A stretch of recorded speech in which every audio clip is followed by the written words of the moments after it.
Oke, jadi untuk semua link dari base-nya ada di deskripsi video.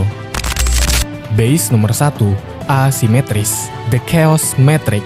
Nah, jadi konsep base yang pertama ini jujur yang paling gua suka, yaitu base asimetris. Jadi singkatnya, base ini tuh mengangkat konsep abstrak atau kekacauan. Jadi pas dilihat sekilas, penataannya memang kelihatan agak berantakan. Nah, tapi aslinya ini tuh berantakan yang terarah, yang tujuannya khusus untuk ngerusak kebiasaan lawan yang biasanya cuma hafal menyerang pakai pola base yang rapi-rapi aja. Nah, jadi secara psikologi, otak manusia itu kan pada dasarnya males dan pengennya instan. Makanya kita itu selalu nyari pola yang rapi biar nggak capek mikir.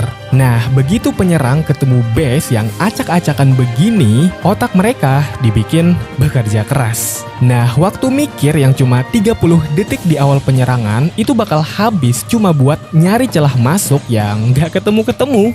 Dan ujung-ujungnya karena bingung, mereka bakal panik. Nah, pas panik dan asal drop pasukan, hitung-hitungan mereka atau kalkulasi mereka juga bakal meleset total. Karena posisi penempatan bangunan kita yang nggak biasa. Dan alhasil pasukan mereka malah kepisah-pisah dan menjadi lebih mudah untuk dihabisi oleh pertahanan kita.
Base nomor 2, Tonhal Trap, The Dopamine Bait. Oke, lanjut ke konsep kedua, namanya Tonhal Trap. Jadi sesuai namanya, kita beneran mau menjebak lawan pakai tonhal kita sendiri sebagai umpannya. Konsepnya sengaja kita taruh TH ini di pojokan atau sudut base yang kebuka lebar biar penyerang langsung nafsu dan gatel pengen nyerang dari arah sana demi dapat 1 bintang instan. Nah, tapi di sini itu sebenarnya kita lagi mainin mental keserakahan lawan. Kita pasang umpan manis yang bikin mata mereka langsung ijo ya kan. Dimana mereka bakal mikir kayak, wah ini yang bikin base bodoh sekali nih ya kan naruh TH di pojokan. Yang padahal, sorry ya, nggak ada yang gratis bro, kecuali MBG. Oke, nah karena di area TH situ itu sudah kita siapin kejutan surprise mother father berupa rombongan jebakan dan semua ledakan. Jadi ini tuh bakal menjadi kejutan tak terduga yang langsung ngerusak mental penyerang. Pasukan utama yang mereka andalkan di awal bakal langsung meledak dan mati konyol.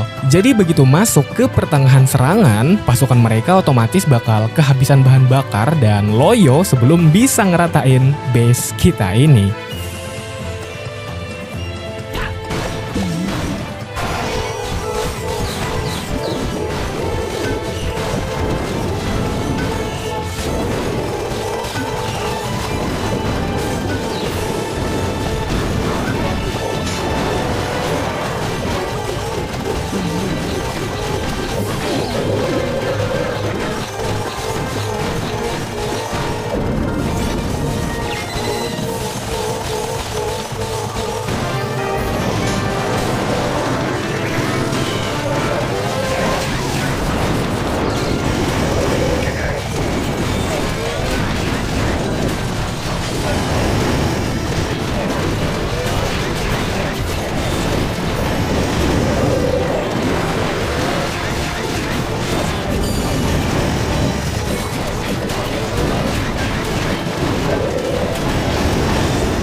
Base nomor 3, ring base, the special distraction.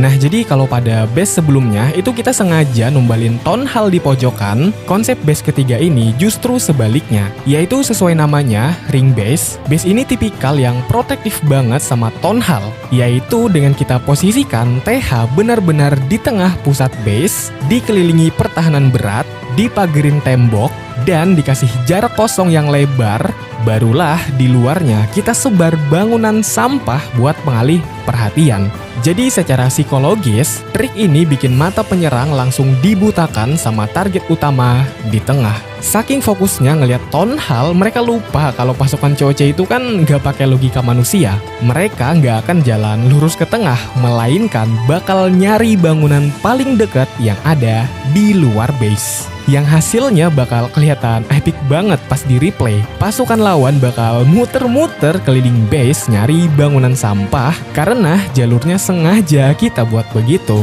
Dan di saat pasukan lawan tersesat di lingkaran luar, pertahanan berat kita yang berada di tengah base yang damage-nya juga sakit banget, itu tinggal santuy nembakin mereka dengan bebas dari jarak aman sampai pasukan lawan habis total.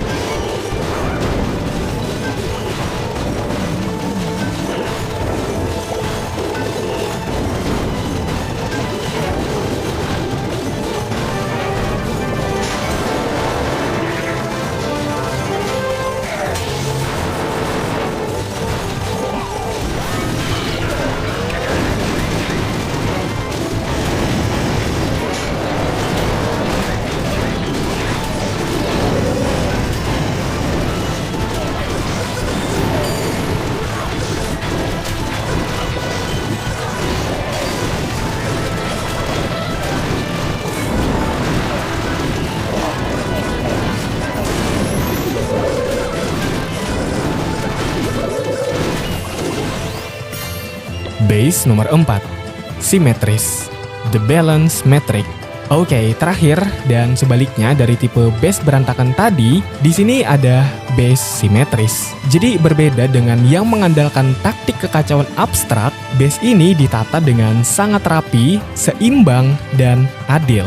Nah, maksudnya adil di sini adalah porsi kekuatan di sisi kiri kanan maupun atas bawah itu sama rata, baik dari segi pertahanan maupun bangunan pengecohnya. Jadi secara taktis, base ini sengaja dibuat untuk ngakalin kebiasaan penyerang yang suka nyari celah atau titik paling lemah dari sebuah base. Karena pas mereka lagi melihat base simetris ini, otak mereka nggak bakal nemu area terpotong yang biasanya dijadikan pintu masuk utama pasukan lawan. Jadi keseimbangan mutlak ini bakal jadi mimpi buruk kalau lawan nekat memecah pasukannya dari beberapa arah sekaligus. Karena kekuatan base-nya itu merata di semua sudut, dan nggak ada satupun kelompok pasukan lawan yang dapat keuntungan. Yang ada kekuatan daya dobrak mereka malah makin melemah, dan akhirnya habis dikikis rata di semua lini pertahanan kita.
Base nomor 5, bonus. Nah oke, jadi untuk base yang terakhir ini itu mungkin sebagai pelengkap aja lah ya. Jadi mungkin kalau kalian lagi perlu sebuah base yang tertata rapi untuk lebih memudahkan kalian menyeleksi bangunan mana yang mau diprioritaskan untuk di-upgrade, maka base inilah jawabannya.